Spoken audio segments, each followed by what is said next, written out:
호남신학대학교 교수님이신 신재식 교수님은 한 책에서 교회의 존재의 의미에 대해서 이야기하시는 중에 아주 의미 있는 통찰을 나눠주셨습니다. 이분이 학부를 종교학을 하셨습니다. 그러다 보니까 이분이 종교 이해에 있어서도 아주 일가견이 있습니다.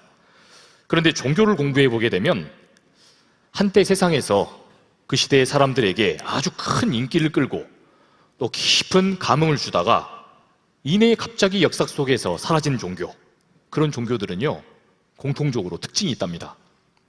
그것은 무엇이냐? 그 종교가 추구하는 믿음이 어떻게 그 시대의 진리가 되는지, 그 시대, 그 사회에 그 종교가 왜 꼭 필요한 것인지, 이것을 그 종교가 행동으로 입증하지 못했을 때, 그래서 사람들에게 아무런 감동을 주지 못했을 때 사라졌다는 겁니다. 그러니까 교회가 그 시대, 그 사회를 살고 있는 그 사람들의 삶의 문제를 외면하거나 여기에 대안을 제시하는 그 대안 공동체로서 기능을 상실해버리게 되면 그때 역사 속에서 사라졌다는 겁니다. 정말 생각해 볼수록 참 공감이 되는 이야기입니다. 특별히 우리 기독교는 이 예수님의 십자가와 부활, 이 부활 신앙을 붙잡은 이래 2000년이 넘는 역사를 이어오고 있습니다. 여러분, 그렇다면 이는 필시 우리 기독교 신앙이 지켜온 믿음과 진리, 이러한 내용이 지금까지는 물론 여전히 현재에도, 이 시대에도 여전히 진리로서 기능하고 있다는 뜻이 될 것입니다. 오늘 우리는 이 안디옥 교회의 탄생과 그 기능에 관해서 말씀을 나누고자 합니다. 이를 통해 이 시대의 교회로서, 또 이 시대의 청년으로, 또 성도로서 오늘 우리 시대를 어떻게 살아가야 할 것인지 귀한 도전을 나누고자 합니다. 우리는 오늘 이 말씀 속 안디옥 교회를 접하게 되면서 특별히 교회가 가져야 할 이 세 가지 태도, 또 세 가지 역동적인 모습과 그 기능을 살펴볼 수가 있습니다. 가장 먼저 우리가 살펴볼 이 내용은요, 첫 번째로 이 안디옥 교회는 담장을 넘는 교회였다는 겁니다. 어떤 교회요? 이 담장을 넘는 교회였답니다. 우리 오늘 말씀 19절을 같이 보겠습니다.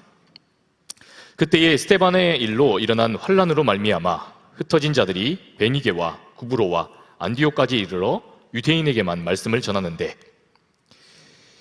오늘 말씀의 배경이 되고 있는 그때, 이 바로 그때란 예루살렘 교회에 환란이 있었던 때였다 할 수 있습니다. 여러분, 특별히 사도행전을 보게 되면요, 성령의 역사하심이 아주 뜻밖에도 교회가 환란과 고난에 직면했을 때, 그때 하나님의 구원의 역사가 크게 일어났다는 것을 볼 수가 있습니다. 여러분, 지난 시간에 잠깐 그 김명주 작가님도 그런 이야기 하지 않으셨습니까? 가장 어두운 밤에 역설적으로 별빛은 가장 밝게 빛납니다. 안디옥 교회의 시작과 탄생도 성도가 뜻밖의 고난을 받게 되었을 때, 그때 시작이 됐다는 겁니다. 박해를 피해서 그렇게 도망치던 사람들이 믿음의 역사를 일으키고 교회를 탄생시켰다는 겁니다. 여러분, 이 시대를 믿음으로 살아가는 우리도 가장 먼저 이걸 잊지 말아야 합니다. 우리가 삶이 때로 어렵고 또 많이 힘들더라도 우리가 꿋꿋하게 그리고 끝까지 한번 믿음으로 살아봐야 할 이유가 바로 여기에 있습니다.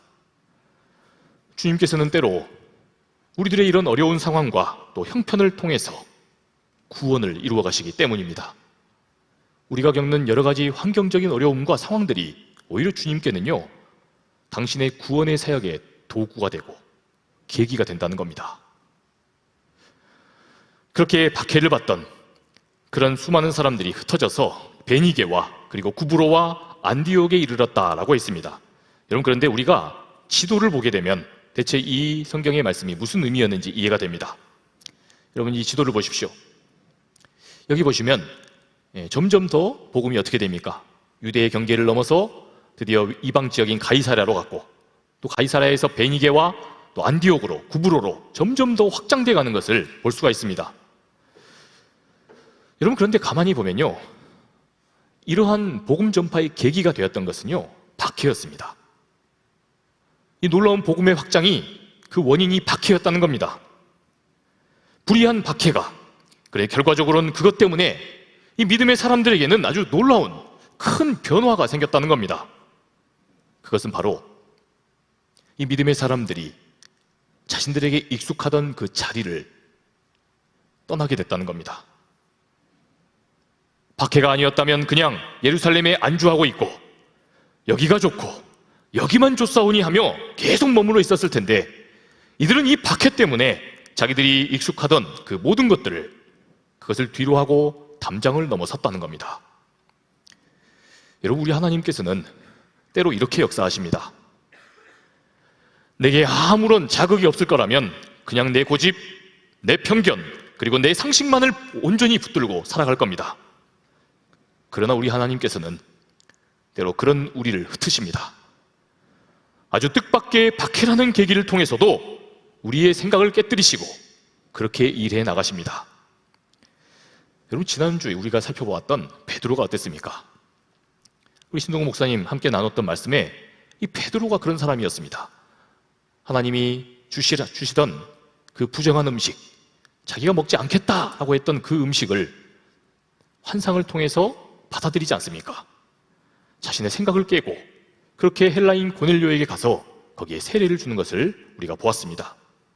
여러분, 그런데 놀랍게도 이러한 역사는 베드로에게만 일어났던 것이 아닙니다. 우리 20절 말씀을 함께 보겠습니다. 그 중에 구브로와 구레네 몇 사람이 안디옥에 이르러 헬라인에게도 말하여 주 예수를 전파하니. 아멘. 여러분, 우리 기독교 신앙은요, 본디 유대교에서 출발했습니다. 사실 유대교와 그 연속선상에 우리 기독교가 있었습니다. 여러분, 이 유대교가 기다리던 하나님이 보내신 그 메시아가 우리 그리스도인들은 바로 예수님이다, 그렇게 믿는 신앙을 갖고 있는 겁니다. 여러분, 그런데 그렇게 시작되었던 우리 기독교가 결정적으로 이 유대교와 완전히 다른 믿음 하나가 있습니다. 그것은 바로 예수 그리스도 안에서는 누구에게나 구원이 열려 있다는 겁니다. 우리 주님 안에서는 누구에게나 구원이 열려 있다는 거죠. 유대교는 지금도 오직 택함받은 그 이스라엘 사람들만 구원받는다라고 생각합니다. 그러나 예수님을 주님으로 믿었던 사람들은, 우리 기독교인들은 처음부터 달랐습니다. 십자가에 달려 그렇게 죽으신 예수님, 이 예수님을 구주로 받아들인 사람들은 하나같이 이러한 공통적인 믿음에 이르렀습니다. 그것은 바로 예수님의 십자가가 나와 너, 우리 모든 인류를 위한 그러한 희생이었다는 겁니다. 십자가는 하나님의 사랑이 당신의 독생자마저 내어주는 아낌없는 사랑이었습니다. 그리고 아낌없는 희생이자 헌신임을 이 세상 만천하에 드러낸 사건이었습니다. 그런데 이 같은 엄청난 사랑을 베푸신 하나님께서 선택적으로 누구는 사랑하시고 누구는 처음부터 구원의 그 가능성, 구원의 그 길을 다 차단하시는 하나님이 그러실 리가 없다, 하나님이 이들을 배제하고 차별하셨을 리가 없다, 이것이 바로 기독교인들의 믿음이었다는 겁니다. 그래서 이 십자가에 드러난 모두를 향한 하나님의 엄청난 사랑에 대해서 20세기의 위대한 신학자 칼 바르트는 이렇게 이름 붙였습니다. 하나님이 이 십자가 사건은 하나님이 만인과 화해하신 사건이다. 그래서 만인화해라는 이야기를 붙였습니다. 여러분, 그런데 20세기에 와서 이 바르트가 여기에 대해서 만인화해라고 이름을 붙이기 전에요, 이미 초대교회 교인들은 그것을 직감했습니다. 당신의 형상을 담아서 소중하게 이 사람들을 만드신 하나님, 그 하나님이 아낌없이 자기 아들까지 내어주시는 사랑으로 우리 인간을 사랑하시는데, 그러니 그러한 사랑이 유대인들만, 우리만 그 대상이 될 리가 없다. 그리고 십자가의 사랑을 알게 된 사람들은 이러한 감동과 또 감격에 사로잡혔습니다. 그리고 그 결과가 무엇이었냐? 그래서 담장을 넘어가는 것이었습니다. 자신들의 편견을 깨는 것이었습니다. 여러분, 그도 그럴 것이, 아니 예수님이 나도 구원했다는데, 나 같은 품격의 사람도 구원하셨다는데, 주님이 실제로 공생의 기간 보여주셨던 대로 사람을 편견 없이 대하시고 늘 어떤 사람이든 어떤 지위든 어떤 형편이든 언제나 품격 있게 대하신 그 주님이 나도 구원하셨는데 그러니 누군들 못 품겠는가? 그리스도인들은 이것을 공감했다는 겁니다. 그리고 이것이 바로 헬라인들을 향했다는 겁니다. 헬라인들이 구원을 못 받을 이유가 뭐냐? 이 사랑의 복음이 헬라인들에게도 전해지지 못할 이유가 뭐냐? 그렇게 유대주의라고 하는 그 편견, 이것을 넘어서게 됐다는 겁니다. 여러분, 그래서 그 결과가 뭐였습니까? 우리 21절 말씀을 함께 보겠습니다. 주의 손이 그들과 함께 하심에 수많은 사람들이 믿고 주께 돌아오더라. 아멘. 여러분, 바로 이 계기로요, 기독교 역사상 가장 위대한 역사가 여기서 일어납니다. 수많은 사람들이 주를 믿고 돌아오므로 그렇게 최초로 이방 교회가, 이방인들로 이루어진 헬라인들의 교회가, 그 안디옥 교회가 탄생했다는 겁니다. 여러분, 이것이 바로 안디옥 교회의 탄생의 배경이었습니다. 여러분, 그런데 아주 놀라운 것은요, 안디옥 교회는 이처럼 처음부터 복음이 그렇게 사람들의 생각과 그 편견, 그 담장을 무너뜨린 결과로 탄생하게 된, 창립된 교회였습니다. 그러다 보니 안디옥 교회는 이후에 어떤 정체성을 가지냐? 우리 교회는 온 로마와 유럽 모든 곳에 퍼져 있는 바로 이 헬라인들, 이들을 향한 전초기지로, 선교의 전초기지로 삼는다, 이러한 사명을 띠고 그렇게 나아갔다는 겁니다. 사랑하는 청년 여러분, 우리는 이 대목에서요, 전율을 느끼지 않을 수 없습니다. 이렇게 안디옥 교회, 이 안디옥 교회로부터 시작되었던 담장을 넘는 신앙, 그렇게 담장을 넘어 예수님의 사랑을 전했던 그 사랑이요, 지금 저와 여러분들에게도 와 있는 겁니다.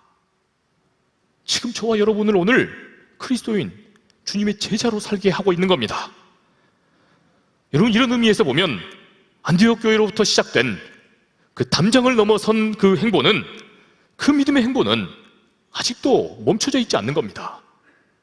지금 저와 여러분을 통해서 여전히 이 세상 속에 그리스도인, 주님의 제자라고 하는 이것으로 계속해서 연장되고 있다는 것입니다. 사랑하는 청년 여러분,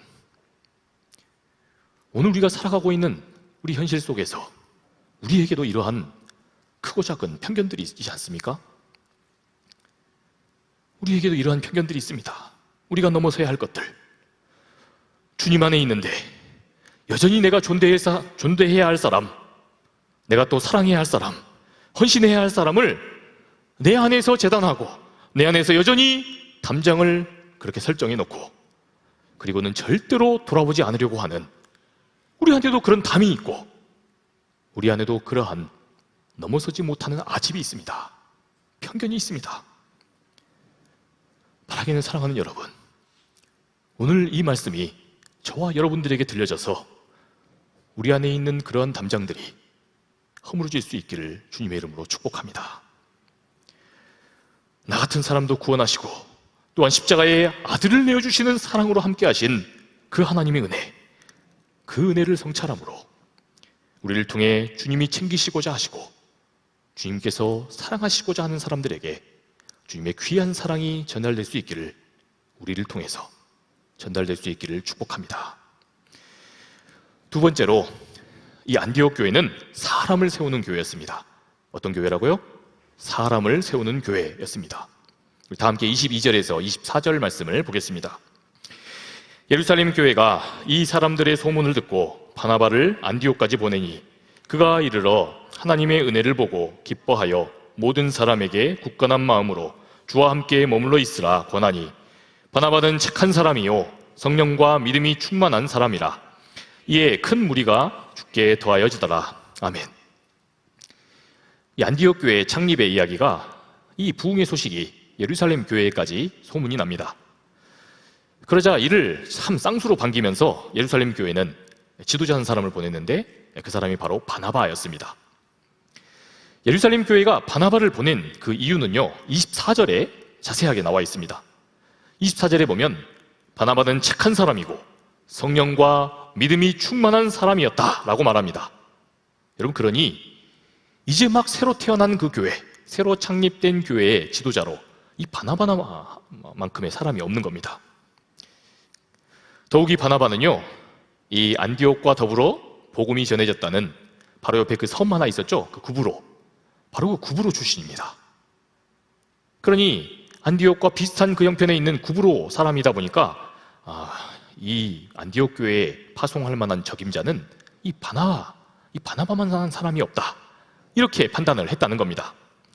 그렇게 안디옥으로 갔던 이 바나바, 여러분, 그는 가장 먼저 이 안디옥 교회에 가서요, 뭘 했느냐 하면 기뻐했습니다. 오늘 말씀을 묵상해 보면 기뻐했다고 합니다. 이것이 지금 주의 은혜다 라고 하면서 기뻐했습니다. 여러분, 그러면 뭘 보고 기뻐했습니까?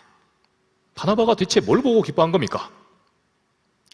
이곳에 지금 주님의 사람들이 서 있는 겁니다. 주님의 이름으로 지금 사람들이 세워져 있는 것을 보고 바나바가 기뻐했다는 겁니다. 그래서 거기에 모인 모든 사람들에게 여기 주와 함께 머물러 있어달라, 이렇게 간청을 합니다. 그리고는 바나바는 이 교회로 몰려들고 있는 큰 무리들로 인해서 한 가지 결단을 합니다. 그 결단의 내용이 무엇이었는지 우리 25절과 26절 상반절까지를 보겠습니다. 바나바가 사울을 찾으러 다소에 가서 만남에 안디옥에 데리고 와서 둘이 교회에 1년간 모여 있어 큰 무리를 가르쳤고. 아멘. 여러분, 몰려드는 이 엄청난 큰 무리들, 이들을 보고 바나바가 가장 먼저 교회에서 했던 사역, 방금 기뻐했다는 걸 제일 먼저 한 거고, 그 다음으로 바나바가 한 게 뭐냐 하면요, 바로 말씀을 보면 사람을 세운 것이었습니다. 교회 첫 사역이 설교가 아니고 사람을 세우는 거였습니다. 그런데 교회의 일꾼을 세우는데요, 안디옥에서 다소까지 갔다고 했습니다. 여러분, 다소는요, 안디옥에서 240km나 떨어진 곳입니다. 자기 교회 일꾼을 세우겠다고 당시 차도 없는데, KTX도 없는데 240km나 걸어가서 거기서 사람을 데리고 온 겁니다. 그곳에 있던 특정 사람, 사울이라고 하는 이 한 사람을 안디옥 교회에 세웁니다. 새로운 리더로 부른 겁니다. 여러분, 안디옥 교회는 이 바나바의 모습에서 볼 수 있듯이 이처럼 사람을 중요하게 여김으로 사람을 세우는 교회였습니다. 그 교회의 적재적소에 주님의 사람들을 세우고, 또한 서로 배우고 섬기고 교제하게 하는 일, 각각의 재능과 달란트로 헌신할 사람들, 이런 사람들이 세워짐으로 그렇게 든든하게 서갔던 교회였다는 겁니다. 사랑하는 청년 여러분, 오늘 이 말씀의 대목이 정말 중요합니다. 여러분, 교회는 신학적으로 정의하는 것만 봐도요, 건물이 아닙니다. 상당교회에 너무 아름다운, 너무나 쾌적하고 좋은 넓은 공간이 있어서 좋습니다. 그러나 우리 상당교회라고 하면요, 이 건물이 교회가 아닙니다. 저와 여러분들이 예수님을 주님으로 믿고 자신의 삶을 살아가는 저와 여러분 한 사람 한 사람들이 바로 교회입니다. 여러분, 그러니 교회는 무엇보다도 하나님을 사랑하는 그 사랑만큼 사람을 귀하게 여겨야 합니다. 사람을 세우는 곳이 반드시 되어야 합니다. 여러분, 어떤 교회가 지금 영적으로 건강한지 그렇지 않은지 이것을 가늠하고 싶으면요, 그 교회가 사람을 어떻게 대하는지를 보면 압니다. 그 교회가 사람을 어떻게 대하고 또 있는 성도들을 얼마나 존중하는지를 보면 알 수 있습니다. 여러분, 사람을 귀하게 여기고 또 존중하고 있는 교회, 그런 교회는요, 특징이 있습니다. 이런 교회에는 의욕적인 사람들이 넘쳐납니다. 목사님, 제가 이런 사역을 좀 해보고 싶습니다. 목사님, 제가 이런 헌신으로 좀 나아가면 어떻겠습니까? 허물없이 쉽게 다가와서 이러한 헌신을 하겠다는 사람들이 넘쳐나는 겁니다. 그런 교회에는 자신의 달란트로 헌신하는, 그렇게 섬기겠다고 하는 이들이 자발적으로 나타납니다. 땡땡 형제, 이번에 좀 셀리도 좀 제발 해주세요. 목회자가 나서는 게 아니고 자기가 직접 나온다는 겁니다. 그리고 안디옥 교회처럼 그렇게 사람이 세워지는 교회, 사람이 존중받는 교회는 여지없이 그 사람에게 무엇이 제공되느냐? 자리가 제공됩니다. 그가 헌신하겠다는 그 믿음, 그 마음, 이것을 귀히 여기고 여기에 헌신할 수 있는 그 자리를 내어주는 교회라는 겁니다. 여러분, 그래서 좋은 교회에는 아주 틀림없이 선순환적인 만남이 있습니다. 그런 만남의 축복들이 매번 넘쳐납니다. 새로운 사람들이 어려움 없이 또 부담 없이 기존의 성도들과 함께 교류할 수 있게 되고, 그리고 이 과정을 통해 날마다 사랑의 교제가 넘쳐나게 됩니다. 그래서 그곳에 좀 들어가고 싶어집니다. 그러니 사람들이 모일 수밖에 없게 되는 겁니다. 사랑하는 청년 여러분,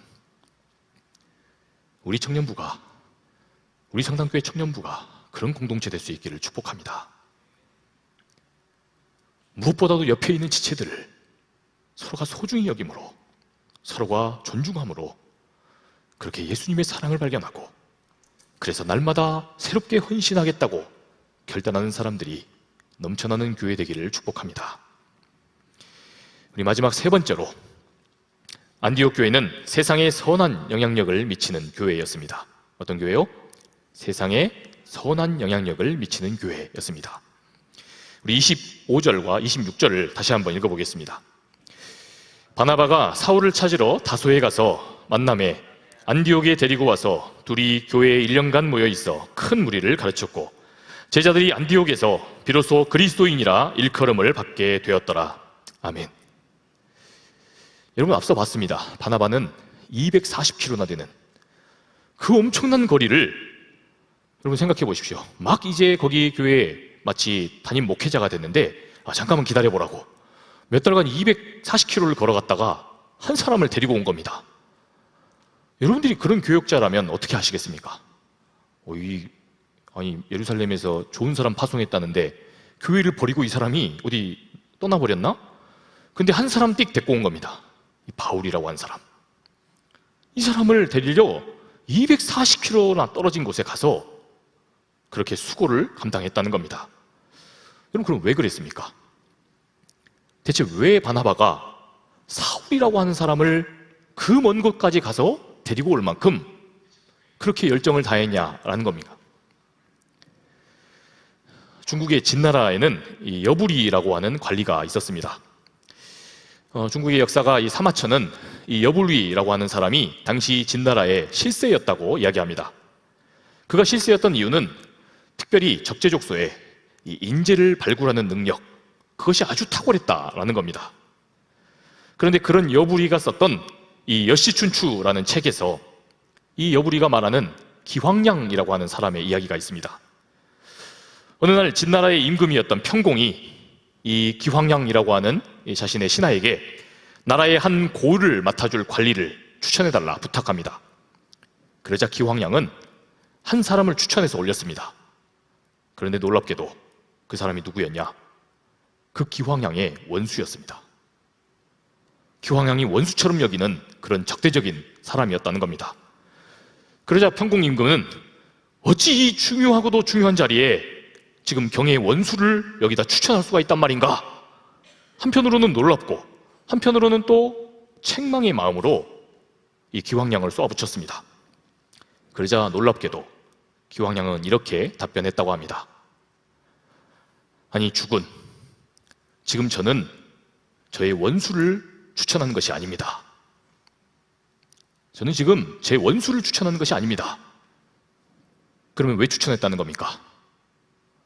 자신이 추천한 이 자신의 원수가 지금 그 고을에 가장 적합한 그곳의 적임자가 될 것이기 때문에 개인적으로는 자기가 감정이 있지만 그러나 이 해호라고 하는 자기의 원수를 추천을 했다는 겁니다. 여러분 정말 놀랍지 않습니까? 여러분 이렇게 해서 이 평공 임금이 재미를 봅니다. 야, 역시 이 기황량이라는 사람이 지혜로운 사람이라는데 이 추천한 사람이 너무 고을을 잘 다스린 겁니다. 그래서 얼마 시간이 지난 뒤에 기황량을 다시 부릅니다. 이번에는 태위라고 하는 이 군부의 재상 자리 한 자리가 빕니다. 오늘날 우리로 따지면 국방부 장관 자리입니다. 여러분 얼마나 중요한 자리입니까? 이곳의 적임자를 좀 이번에도 추천해 주라. 그런데 이번에는 기황량이 누구를 추천했느냐? 자신의 아들을 추천합니다. 아주 뻔뻔하게도 자기 아들을 염치 없게 추천을 한 겁니다. 그러자 이 평공 임금이 말합니다. 아니 이 중요한 나라의 그 흥망성쇠를 좌우할 이 국방부 장관의 자리, 여기에 지금 공의 아들을 첨거하면 어쩌자는 말이오. 그러면 사람들이 이 지금 아들을 청탁하는 공을 어떻게 생각하겠으며, 그리고 그런 공의 아들을 이 자리에 앉힌 나에 대해서는 또 사람들이 어찌 생각하겠는가, 이렇게 화를 냈다는 겁니다. 여러분, 그런데 이번에도 기왕량이 차분한 목소리로 말했답니다. 주군, 지금 신은 제 아들을 추천하는 것이 아닙니다. 그 자리에서 왕을 도와 가장 탁월하게 왕을 조력하면서 이 나라를 섬길 만한 그 제목이 누구라는 겁니까? 자기가 보기에 자기 아들이라는 겁니다. 그래서 자기 아들 기후를 추천을 했다는 겁니다. 여러분, 정말 놀랍지 않습니까?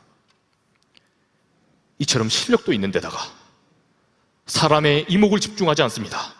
사람 눈치를 보고 여기에 휘둘리지 않는 사람입니다. 어떤 일을 하는 데 있어서 자기 사적인 감정이나 개인적인 그 복수심에 사로잡히지 않는, 이해관계에 치우치지 않는 사람입니다.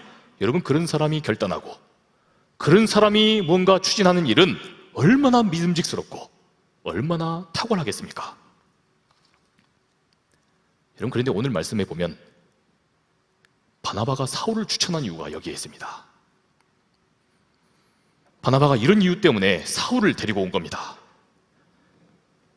안디옥 교회의 먼저 지도자가 된 이 바나바는요, 아주 훌륭한 목양의 사람이었습니다. 어떤 사람요? 목양의 사람. 여러분, 바나바라고 하는 이거 자체가요, 이게 이름이 아닙니다. 원래 자기 이름은 요셉입니다. 그런데 사람들이 바나바라고 하는 별명으로 불렀다는 겁니다. 이게 무슨 뜻이냐? 이 사장에 보면 위로의 아들이라는 뜻입니다. 얼마나 이 요셉이란 사람이 사람들을 잘 위로하고 잘 싸매고 어루만지면 그 별명을 바나바라고 지어주고, 그리고 바나바라고 불렀답니다. 자기 이름보다도 당신은 위로의 사람입니다. 그 정도로 바나바는 이 돌봄과 챙김과 목양의 사역에 있어서는 그 누구보다 탁월한 사람이었다는 겁니다. 여러분, 그런데 참으로 놀랍게도 그런 바나바가 생각하기에 교회에는 자기 자신과 같은 사람들만 있어서는 안 된다라고 생각한 겁니다. 자기 같은 사람만 있어서는 주님의 이 몸된 교회가 든든하게 설 수 없다라는 판단을 했다는 겁니다. 누군가는 자기처럼 이렇게 탁월한 목양과 돌봄과 사랑으로 보살피는 사람도 필요하지만, 그러나 어떤 경우는 냉철하고 때로 탁월한 논리로 우리 하나님의 말씀을 잘 가르치고, 그리고 진리가 무엇인지, 믿는다는 것이 대체 우리 삶에 무엇인지, 이것을 명쾌하고 아주 탁월하게 밝혀줄 그런 리더도 필요하다고 생각했다는 겁니다. 그래서 바나바는 일부러 수백 킬로가 떨어져 있는 그곳까지 수고를 불사하고 사울을 찾았던 겁니다. 자신과는 완전히 다른 사람이지만, 그런 사울이지만 주님의 이 몸된 교회를 든든하게 세우기 위한다면, 그렇다면 나는 이 사람을 세우겠다, 그런 작심으로 수백 킬로를 걸어갔다는 겁니다. 사랑하는 여러분, 이것이 바로 안디옥 교회가 보여주었던, 이 세상에 보여주었던 선한 영향력이었습니다. 이것이 바로 선한 영향력이었습니다. 아니, 그게 뭐가 선한 영향력이냐, 아마 이런 생각이 드실 겁니다. 여러분, 그런데 가만히 생각해 보면 어떻습니까? 세상은 조금만 나랑 생각이 다르고 나랑 입장이 다른 사람, 그래서 나와 다른 것을 추구하고 나아가는 사람을 결코 용납하지를 못합니다. 그래서 어떻게든 그런 사람을 몰아내고 또 밀어내고 따돌리고 그렇게 견디지 못하게 만들어서 어떻게 합니까? 결국 거기서 내칩니다. 그것을 제 발로 나가게 합니다. 여러분, 그래서 우리 삶이 어땠습니까?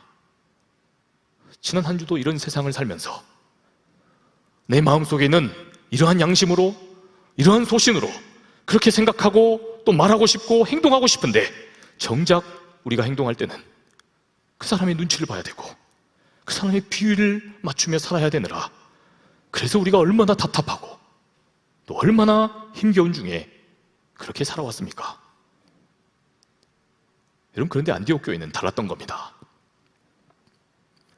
안디옥 교회는 나랑 마음이 다르고 나랑 같은 생각, 같은 스타일이 아니어도 그 사람을 통해 만일 하나님이 선한 일을 하실 수 있다면, 그 사람을 통해 사람이 세워지고 또 그 사람을 통해 정말 죽어야 할 사람이 다시 힘을 얻어 소망을 얻을 수 있다면 그 사람을 불러들였다는 겁니다.